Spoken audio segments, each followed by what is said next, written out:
Bismillahirrahmanirrahim. Assalamualaikum warahmatullahi wabarakatuh dan selamat sejahtera. Terima kasih Yang di-Pertua kerana memberi ruang kepada KAPA untuk mengambil bahagian bahas Belanjawan 2025 Peringkat Dasar. Yang amat berhormat Menteri Kewangan telah membentangkan cadangan rang undang-undang bernama 1 Akta bagi menggunakan sejumlah wang dari kumpulan disatukan untuk perkhidmatan bagi tahun 2025. Tahniah kepada kerajaan termasuk pasukan penjawat awam yang telah bertungkus lumus menyediakan belanjawan 2025 yang bersifat mengembang atau ekspensif. Jumlah peruntukan perbelanjaan kerajaan persekutuan bagi 2025 sangatlah besar, iaitu 423 bilion ringgit ketimbang 395.8 bilion untuk 2024. Bekalan yang mahu diperuntukkan ialah 232.95 bilion ringgit dan pembangunan hanya berjumlah 88 bilion ringgit atau 20.8% sahaja dan tanggungan sebanyak 102.05 bilion ringgit. Untuk menjaga maslahat 34.1 juta ringgit mengikut angka DOSM rakyat Malaysia, kerajaan telah perlu mendapatkan hasil yang mencukupi bagi mentadbir negara, menjaga keperluan rakyat dan melindungi serta mensejahterakan rakyat pelbagai kaum dan pelbagai ideologi. Termasuk kamilah ke sebelah sini. Sekiranya kerajaan Madani memang ikhlas untuk mencapai tujuan ini, sepatutnya tidak ada masalah untuk melibatkan semua pihak, termasuk pihak oposisi bersekali. Ini istilah arau. Dalam membumikan teori mensejahterakan rakyat dalam belanjawan.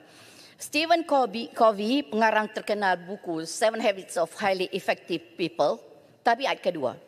Begin with the end in mind.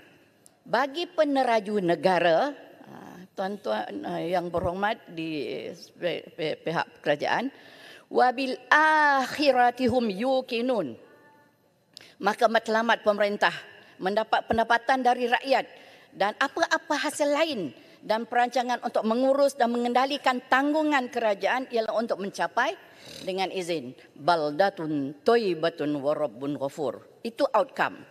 Maka kerajaan perlu berlapang dada, berfikiran terbuka dan magnanimous atau bermurah hati untuk mendengar luahan dari pihak yang tidak sekapal dengan pihak kerajaan seperti Perikatan Nasional, kerana isu-isu yang membelenggu rakyat lebih berkesan bila diangkat oleh pihak oposisi kerana ianya lebih genuine. Inilah core business pembangkang. Dan kami bukan membangkang semua perkara. Bila yang betul, yang manfaat untuk rakyat, kami akan setuju. Tapi benda yang akan membebankan rakyat, itulah yang di antara yang kami akan angkat dan terus angkat. Perikatan Nasional adalah pembangkang yang matang dan sejahtera. Jadi saya mengajak kerajaan berfikir secara rasional dan berlapang dada.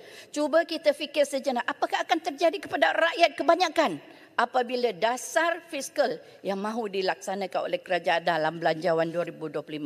Isu pertama, potong subsidi atau bahasa lunaknya penyasaran subsidi. Lazimnya diesel digunakan untuk kenderaan yang mengangkut barang-barang. Maka pada tahun ini bila subsidi diesel ditarik balik, maka ia telah pun memberi kesan yang banyak pada orang ramai. Kos pengangkutan barang naik, maka kos barang segala keperluan turut naik. Kerajaan pula mahu tarik subsidi petrol RON 95 pada Februari 2025. Bayangkan berapa ramai lagi rakyat akan terganggu. Walaupun kerajaan kata penyasaran akan dilakukan, hakikatnya semua rakyat akan terkesan dengan tindakan ini. Yang paling terkesan mungkin rakyat di bandar, terutama orang muda yang sudah terbeban dengan hutang PT-PTN, hutang kereta atau motor, sewa rumah, hutang peribadi, personal loan kerana baru kahwin, kos nak balik kampung sebagai anak yang baik dan bertanggungjawab akan terus mencanak. Terutama apabila ada ibu dan ayah yang sakit kronik. Bayangkan impak sosial ekoran kemelesetan kewangan keluarga. Isu kedua, gaji minimum. Gaji minimum dinaikkan ke 1,700 dari 1,500. Bagus, tahniah. Tapi ini hanya menggembirakan sebahagian rakyat yang bekerja dengan orang lain. Persoalannya, berapa ramaikah yang bekerja sendiri dan tidak terkesan dan tindakan ini? Kedua, ia akan meningkatkan kos operasi kepada majikan berskala kecil yang sudah pun terkial-kial untuk hidupkan syarikat atau perniagaannya. Kesan gaji minimum yang meningkat akan menyebabkan inflasi akan turut meningkat. Akan menyebabkan, bermakna bahasa rakyat jelata lah, semua barang akan naik. Jadi inflasi ini akan beri kesan yang ketara kepada pekerja sendiri seperti bisnes gig, penjual burger, peniaga pasar malam, makcik jual nasi lemak, pekerja delivery seperti pemandu Grab dan sebagainya. Dan saya rasa yang lain tu saya setuju dengan semua ahli-ahli yang berhormat tadi ya. Apakah kesannya? Terutama tadi yang disebutkan oleh Pak Goh. Kos penyelenggaraan kenderaan, ini yang saya nak tekankan. Kenaikan harga barang asas akibat inflasi juga akan menaikkan kos penyelenggaraan kenderaan.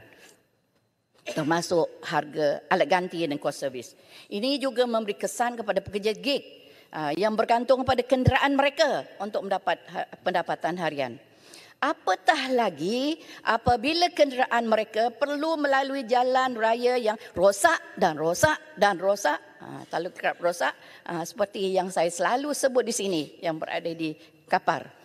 Bayangkan betapa besar kosnya yang perlu ditanggungkan oleh golongan yang sudahlah susah dan dipersusahkan ini. Justru di sini Kapar mahu menggesa perhatian khas kementerian yang berkaitan. Khususnya pertama, Kementerian Kerja Raya. Mohon upgradekan semua jalan raya yang keluar masuk kawasan ini dilalui oleh kenderaan berat. Terutama yang digunakan pengguna pelabuhan Kelang Utara, zon-zon industri di Meru dan Sementara dan juga Bandar Sultan Sulaiman.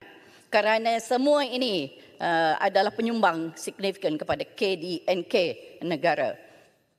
Buatlah jalan yang dibuat daripada bahan yang tahan lasak, berkualiti, tak terkesan dengan banjir atau load atau beban yang berat. Kemudian ini di antara kesannya, bila dibeban dengan kos repair kenderaan, dia selalu banyak rosak dan sebagainya tadi, yang bekerja di port. Bila kenderaan rosak, tak boleh pergi kerja. Kena hantar kenderaan ke bengkel. Mungkin dipotong gaji. Tak boleh hantar anak ke sekolah. Anak pun tak sekolah. Bila bil air api kena bayar. Sewa rumah kena bayar. Kalau tak kena halau. Anak sakit. Rumah tangga tak tentram. Stres. Kalau selalu begini majikan boleh buang kerja kerana dia anggap tidak berproduktif. Kementerian KPKT. Jalan-jalan yang digunakan penduduk sudah tentu ada yang juga di bawah PBT. Di Kapar, jalan-jalan ini bersambung dengan jalan persekutuan dan jalan kampung yang dimanfaatkan oleh penduduk Kapar yang ramainya B40 dan M40. Saya pun nak tahu berapa orang Kapar T15. Untuk makluman kerajaan, di Kapar ni ada taman dalam kampung. Contoh Taman Setia dan Taman Kapar Permai. Banyak lagi. Jadi dalam PBT jalannya elok, keluar jalan kampung, teruk. Ya? Jadi berlopak-lopak. Kalau negara pun tampar sini, tampar sana, sekejap lagi 2-3 hari rosak balik. Jadi saya mohon KPKT tolonglah tengok. Biarkanlah juga di antara masalah juga, di mana lori pengangkut sampah domestik juga dikata menyebabkan kerosakan jalan raya di kampung dan di taman. Maka gunakan lori yang kecil dan sebagainya. Jalan kampung, saya minta KPKT juga tolonglah tambahkan peruntukan untuk jalan-jalan kampung di Kapar. Kerana ini adalah pekerja-pekerja yang menyumbang kepada produktiviti port yang menyumbang kepada KDNK negara. Tuan Speaker, tadi Tuan Speaker bagi 10 minit lebih kepada apa tahu? Kepada Jelebu. Banyak saya nak sebut ni. Jadi saya pilih-pilihlah apa yang saya nak sebut ni Speaker. Okey, saya ni kepada yang banyak yang saya terpaksa inilah. Okey, tentang perpaduan nasional, Tuan Speaker. Menyentuh kepada perpaduan nasional, saya ingin mengucapkan setinggi tahniah kepada Kerajaan Negeri Kelantan yang telah berjaya menganjurkan seminar Karnival Perpaduan Nasional bertema Kelantan Model Perpaduan 19 hari bulan Oktober, Sabtu ini. persembahan budaya yang melibatkan semua kaum utama di Kelantan termasuk kaum Tionghoa, India, Siam dan Melayu yang diadakan di Dewan Terbuka sebelah Wat Macimaram atau Siting Buddha di Tumpat, Kelantan. Semua kaumnya begitu mesra dan melibatkan kanak-kanak dan belia dan belia wanis. Selaku Ketua Portfolio Perpaduan Negara Ahli Parlimen Perikatan Nasional, saya sangat teruja dan gembira melihat kejayaan perpaduan kaum yang jelas terserlah dalam simfoni persembahan silang budaya sebagai penutup majlis makan malam tersebut. Jelas Jawatankuasa Perpaduan Nasional Kerajaan Kelantan dengan kerjasama Pusat Integrasi Antara Kaum Kelantan (PK) terbukti telah berjaya memainkan peranan untuk mewujudkan perpaduan nasional di mana Kelantan telah berjaya hidup secara harmoni di antara kaum. Saya difahamkan ada 15 SJKC dan 2 SJKT, ada tokong, kuil gereja, 3 gurdwara sahib. Untuk community Sikh, ada standing Buddha, sitting Buddha, sleeping Buddha, selain daripada of course masjid dan surau. Dari 1.85 juta rakyat Kelantan. Minta pencerahan, Kapal. Hasilnya saya. Terima kasih, Kapal. Terima kasih, Tuan Yang Ketua. Saya nak tanya, formula apa yang digunakan oleh Kelantan sehingga orang-orang Cina, orang-orang India dan lain-lain bangsa boleh bercakap bahasa Kelantan dengan baik dalam kaedah perpaduan? Dan yang keduanya, mereka tidak ada timbul soalan keagamaan, saling hormat menghormati. Mungkin di sana tak ada DAP ke apa? Mereka ini pendangnya, mereka ada satu benda yang saya baru nak belajar slogan dia. Set kita jangan pecah. Itu dia punya apa? Maknanya kita ni jangan pecah. Walaupun di Siam ke, India ke, Cina ke, Melayu ke, dia kata dia akan bersama. Itulah dia. Jangan pecah makna perpaduan lah tu. Walaupun Kelantan ada 95.5%. Dah apa jangan apa tak cukup masa. Hakikatnya dalam 34 tahun. Kelantan aman sebab tak ada yang berhormat seperti si sebelah sana. Tidak ada sebarang sekolah. Sebab Pendang tak ada di sana. Kelantan aman. Pendang jangan buat sangkaan jahat. Tak ada wakil rakyat macam Pendang di Kelantan. Duduklah.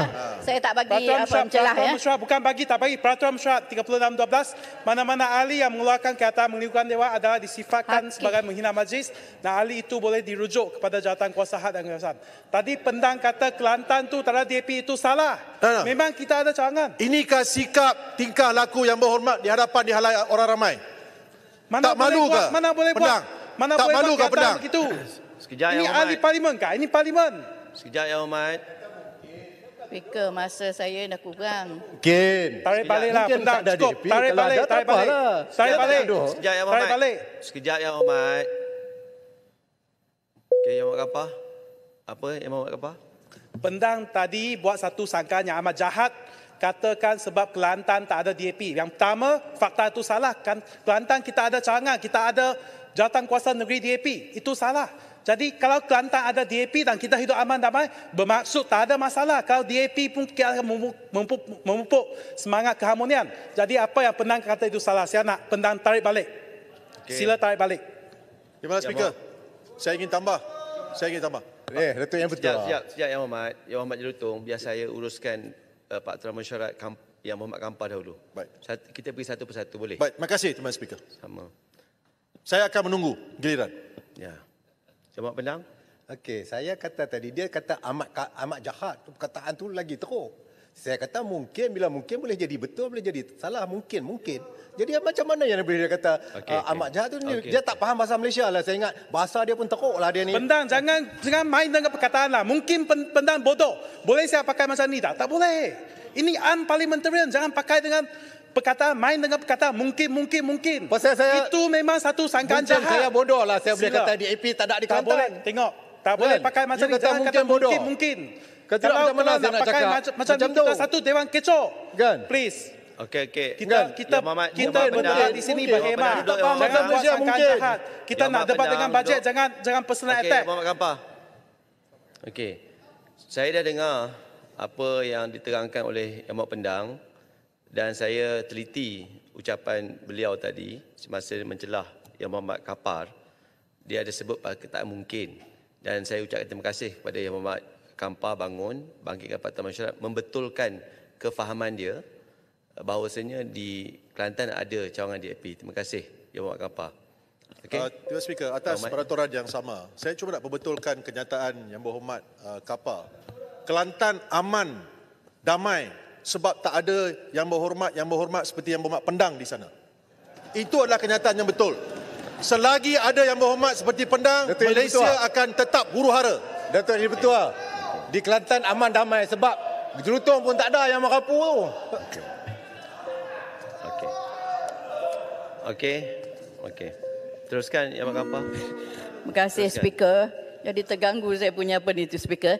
Jadi hakikatnya dalam 34 tahun PAS memerintah Kelantan tidak ada sebarang sekolah vernacular yang ditutup. Tidak ada rumah ibadat yang diroboh. Saya mengajak ahli yang berhormat semua untuk cuba fikir dengan hati yang tulus. Jangan gaduh-gaduh Hapuskanlah prejudis terhadap Kelantan once and for all dengan izin. Insiden 13 Mei tidak berlaku. Bahkan tidak pernah ada sebarang insiden ketegangan antara kaum di negeri Kelantan. Saya difahamkan okeylah, set kita tadi jangan berpecah tu tadi memang dipakai di Kelantan. Saya sendiri berada di program itu. Maka green wave atau ilusi dan propaganda politik yang mahu menjauhkan non-Muslim dari PAS khususnya dan Perikatan Nasional UMNO sepatutlah dihapuskan.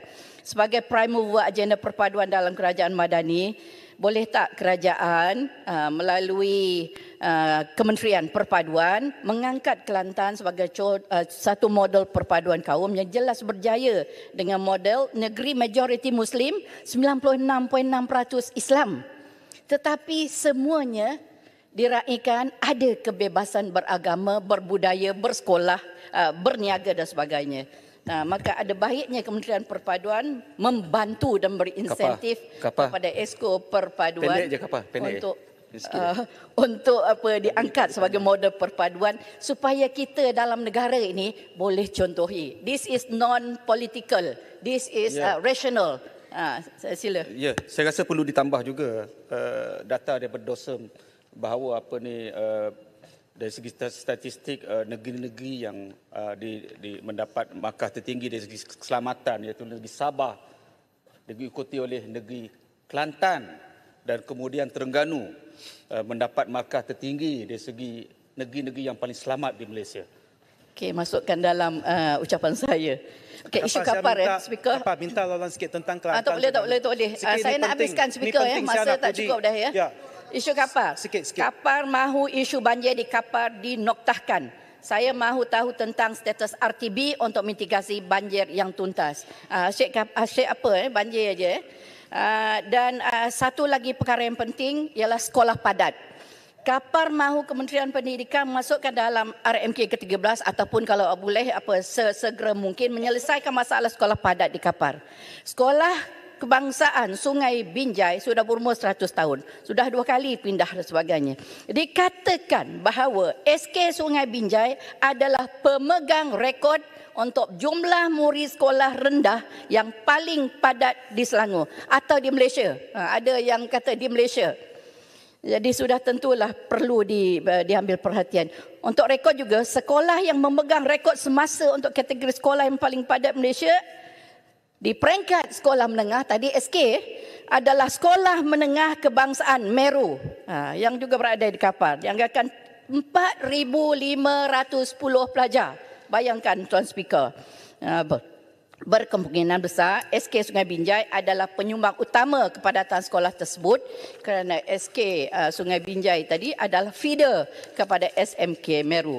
Jadi saya nak tekan kepada pihak kerajaan, semua yang terlibat, Menteri Pendidikan, Menteri Ekonomi, Menteri Kewangan dan semua pemutus dasar, isu kepadatan sekolah ini penting, utama dan perlu tindakan segera. Jadi pertumbuhan perumahan, ekonomi perkembangan zon industri Meru di Palim Kapar dan sebagainya menyumbang kepada kepadatan sekolah ini. Jadi oleh kerana lagi-lagi di sekolah menengah kita tahu remaja ini dia perlu personal space, personal space. Dia badannya panas, orang remaja kan. Jadi kalau boleh sikit lagi kot. Boleh Speaker? Boleh habiskan. Terima kasih Speaker. Boleh apa? Dah pukul 1 ni. Saya tanya kapal, kenapa Negeri Perikatan kalah? Kalau hebat sangat. Okey. Duduklah Jelutong, sibuk ya. Ini tak ada kena-mengena dengan sekolah padat Speaker. Okay. Ini perkara penting ni. Ini ibu bapa di Parlimen Kapar ni tengah memerhati ni ya. Jadi saya nak minta kepada kerajaan segerakan. Ini paling ramai, paling padat dalam Selangor ataupun dalam Malaysia. Sebab saya tak ada maklumat yang tepat. Bayangkan satu kelas tu lebih 40 orang. Yang disebutkan oleh Perdana Menteri. Banyak gangguan speaker. Saya tak tahu yang mana satu. Bukan gangguan. Saya panggil Yang Mak Kapal 3 kali dah. Sekarang kita satu minit. Yang Mak Kapal nak sambung ke nak berhenti? Sikit je lagi. Okey, saya bagi 1 minit lagi. 1 minit lagi. Okey. Sebab gangguan speaker.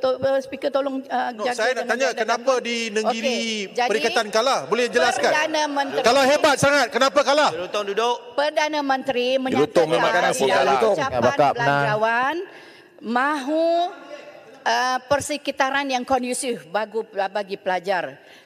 Sudah tentulah bila padat begini tidak kondusif langsung.